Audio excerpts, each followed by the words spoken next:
Umar ബിനുൽ Khattab റളിയല്ലാഹു അൻഹുവിന്റെ കാലത്ത് വലിയ വരൾച്ചയുണ്ടായി. മനുഷ്യരെല്ലാം നാശത്തിന്റെ വക്കിലായി. ബിലാൽ ബിൻ ഹാരിസുൽ മുസനി റളിയല്ലാഹു അൻഹു നബി സല്ലല്ലാഹു അലൈഹി വസല്ലമ തങ്ങളുടെ റൗളാ ഷരീഫിൽ എത്തിച്ചേർന്ന് തങ്ങളോട് മഴയ്ക്ക് വേണ്ടി ദുആ ചെയ്യണമെന്ന് ആവശ്യപ്പെട്ടു.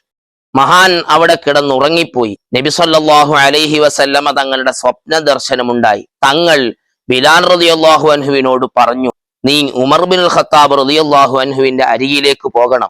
സലാം പറഞ്ഞ് മഴ ലഭിക്കുമെന്ന സന്തോഷ വാർത്തയെ അറിയിക്കണം. ഭരണത്തിലെ കടുപ്പം കുറക്കാൻ കൂടി ഉമർ ബിനുൽ ഖത്താബ് റളിയല്ലാഹു അൻഹുവിനോട് പറയണമെന്ന് പറഞ്ഞു. ബിലാൽ റളിയല്ലാഹു അൻഹു ഉമർ റളിയല്ലാഹു അൻഹുവിന്റെ അരികിലേക്ക് പോയി വിഷയം പറഞ്ഞു. ഉമർ റളിയല്ലാഹു അൻഹു കരഞ്ഞുകൊണ്ട്, റബ്ബേ, എന്നാൽ കഴിയുന്ന രൂപത്തിലെല്ലാം ഞാൻ ഭരണനിർവഹണം നടത്തിയിട്ടുണ്ട് എന്ന് പറഞ്ഞു. മഹാന്മാരായ അമ്പിയാക്കളോടും ഔലിയാക്കളോടും അവരുടെ മരണശേഷവും സ്വഹാബികൾ തന്നെ സഹായം തേടിയിട്ടുണ്ട്. അതൊരു കുറ്റകരമായ കാര്യമോ ശിർക്കോ അല്ല, പുണ്യകർമ്മം തന്നെയാണ്.